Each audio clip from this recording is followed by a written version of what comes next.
Oi, eu sou a Erika Barcelos e hoje eu queria falar sobre a ansiedade.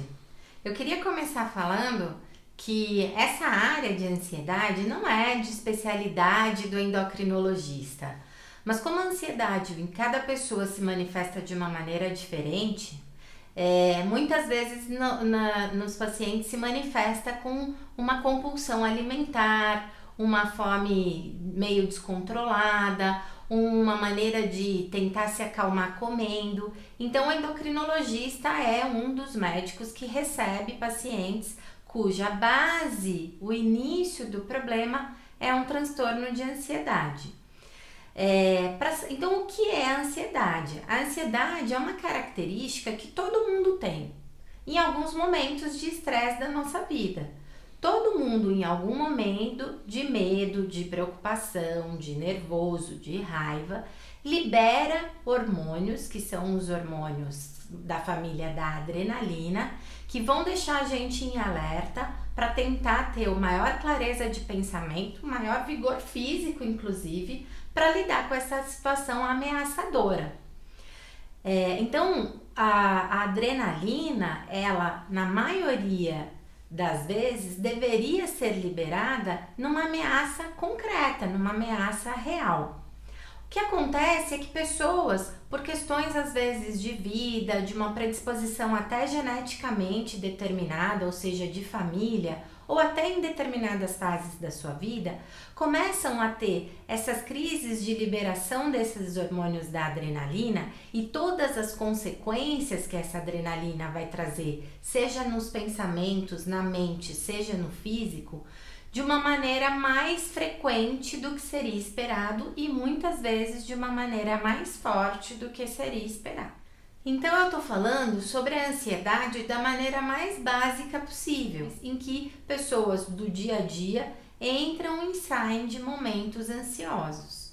E muitas vezes ela se manifesta ou de maneira mental, na emoção, a gente fica mais irritado, mais chorona, ou com um pensamento que não consegue se libertar, pensa sempre a mesma coisa. Ou sintomas físicos mesmo, né? A taquicardia, que é o coração acelerado, algum tremorzinho, muitas dores musculares, principalmente na região do pescoço, porque a gente fica tão tensa que a musculatura sofre. Às vezes, a insônia é uma grande queixa associada a transtornos ansiosos. Então, a manifestação física, queimação, dor de barriga, dor de cabeça, a ansiedade pode se manifestar de maneira muito variada. Na endocrinologia, uma maneira que as pessoas comentam muito é quando elas acabam querendo comer, a compulsão alimentar, comem para se acalmar, tá certo? Então, a maneira como a ansiedade vai se manifestar varia muito de pessoa para pessoa, mas resumidamente seriam essas. E por que que a ansiedade então aparece? A gente sabe o que ela é, a gente sabe como ela aparece, mas por que que ela aparece? Tirando os casos genéticos de transtornos de ansiedade mais relacionados à doença mesmo, a maioria das vezes é quando algum pensamento angustiante está vindo à nossa mente, mesmo que a gente ainda não perceba qual é o real desencadeante, mas algum pensamento vem e a maquininha do cérebro tenta se antecipar. Então eu acho que meu chefe está bravo comigo, então se eu perder o emprego, eu tenho que economizar no colégio do meu filho, eu vou ter que tirar meu filho do colégio. Nossa, mas meu filho tem tantos amigos nesse colégio. Nossa, no colégio novo meu filho não vai se dar bem. E aí eu já vou em cima de uma coisa que ainda não aconteceu, porque eu achei que o meu chefe não gosta de mim, ou porque eu achei que o meu chefe foi ríspido comigo. Eu já tô lá na frente pensando que o meu filho vai ser rejeitado na escola nova. Isso tem um nome, chama pensamento catastrofizante. Eu vou pensando sempre no que pode dar errado. O pensamento catastrofizante, ele não é de todo ruim, tá certo? Ele tem um motivo. É a maneira que a gente tem para se preparar para as diversidades. Então, quando vem um desdobramento negativista de pensamento, ele vem à nossa mente tentando se antecipar e dessa maneira a mente tenta se sentir no controle. Então, se de fato lá na frente acontecer do meu chefe me demitir, eu já pensei e eu já trilhei todo o caminho do que eu vou fazer. É como se a nossa mente quisesse ter uma esperança de continuar no controle das coisas, independente do que vier a acontecer. Isso é um sofrimento muitas vezes desnecessário. Quantos e quantos pensamentos a gente tem que não vão se concretizar, que não vão acontecer, que acontecem muitas vezes bem diferente do que eu imaginei. Então é um sofrimento muitas vezes desnecessário e quando de fato acontece, não adiantou nada eu me antecipar. Não adianta, eu vou ter que viver um dia de cada vez, porque a realidade não vai seguir da maneira como eu imaginei. Isso é, infelizmente, uma inocência da nossa parte e uma ilusão. Então, a gente já falou o que é a ansiedade, como ela se manifesta, de onde vem o início desses pensamentos que geram uma angústia. Acho que, apesar da gente usar a palavra ansiedade, acho que o que mais descreve o que a gente sente nesses momentos é uma angústia, uma sensação de impotência, a gente se sente até meio apertado fisicamente, assim, né? E aqui eu vou tentar, de uma maneira simples e um pouco superficial, dar algumas dicas do que vocês podem fazer, percebendo que estão entrando num momento de pensamento ansioso, pensamento negativista, pensamento catastrofizante.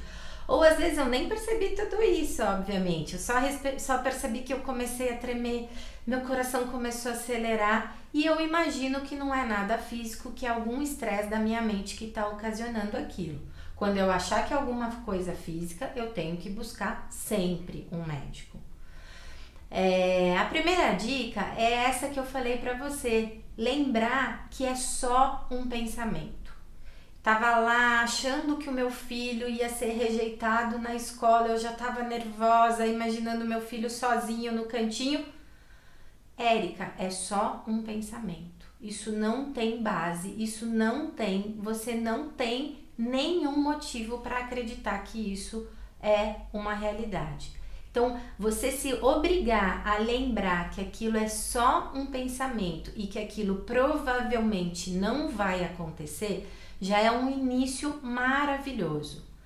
Então eu freiei, isso se chama pausar, eu pausei o meu pensamento, eu não tô fugindo dele, eu sei que ele tá lá, porque também não adianta nessa hora, eu tô lá vendo na minha imaginação, vendo meu filho sozinho na hora do intervalo, e falar, nossa, eu não quero pensar nisso, vou lá e como alguma coisa, ou vou lá e fuço no celular. Se eu mandar esse pensamento embora, ele vai permanecer e vai voltar em algum outro momento.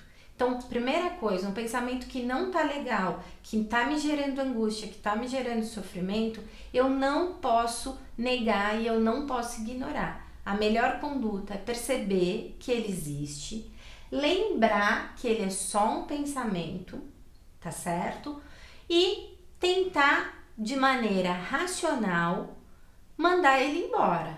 Então, olha, se eu tô achando que o meu chefe tá me tratando mal, se eu tô achando que existe um erro, o que eu posso fazer? Trabalhar melhor. Posso ir conversar com o meu chefe, posso dar uma procurada na internet, mas não de maneira concreta e de maneira angustiada. Então eu pauso, eu percebo que aquilo existe, eu respiro. Muitas vezes nessa hora o melhor que a gente pode fazer é uma técnica de respiração. A gente põe a mão na barriga e tenta perceber que a respiração não tá aqui no peito, ela tá na barriga. Se eu fizer 3 movimentos de respiração abdominal, eu pauso o sentimento, eu pauso aquele nervoso. E eu tento retomar o meu dia de uma maneira, aquele momento do meu dia, menos angustiada e menos refém do redemoinho que a minha própria mente criou. Lembrando então, pausar, perceber que é pensamento, perceber que está entrando no redemoinho e tentar sair. Eu descrevo sempre a ansiedade, as crises de ansiedade, como um redemoinho que a gente entrou e esqueceu que está dentro de um lugar que dá pé. Eu tô tão desesperada que eu tô dentro daquele redemoinho e eu esqueço que se eu der esticar minha perna, eu consigo pisar bem firme no chão e sair andando de uma maneira em que eu não esteja mais naquela situação angustiante. Era isso que eu queria falar. Quando você fizer essas estratégias e não funcionar, é óbvio que você precisa de um profissional para te ajudar. Existem técnicas de meditação, a meditação ajuda muito. As pessoas acham que meditação é uma coisa do outro mundo, frescura, coisa, né? É ótimo, a gente faz em qualquer lugar, na nossa casa, na nossa cozinha, na nossa cama, no nosso banho. Dura 10 minutinhos e a gente vai ser uma outra pessoa. Tá bom? Era isso que eu queria falar. Eu vou fazer um outro vídeo, é muito conceito para deixar tudo no mesmo vídeo. Eu vou fazer um outro vídeo falando de novo sobre o que fazer quando você se pegar nos momentos de ansiedade, sem precisar ficar caindo muito em remédio, em se acalmar com comida, ou pessoas que se acalmam com bebida, ou outras coisas do gênero. Tchau, até a próxima!